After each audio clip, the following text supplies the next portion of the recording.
tip lang po sa pagtanggal ng nozzle. Kung wala kayong sliding hammer, pwede na po yung ganito.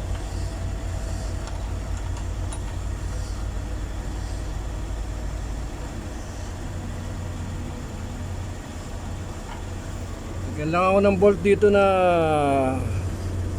13. Yung sa cover niya na bolt. Tapos ito lang malaking, wala kayong sliding hammer, pwede na to.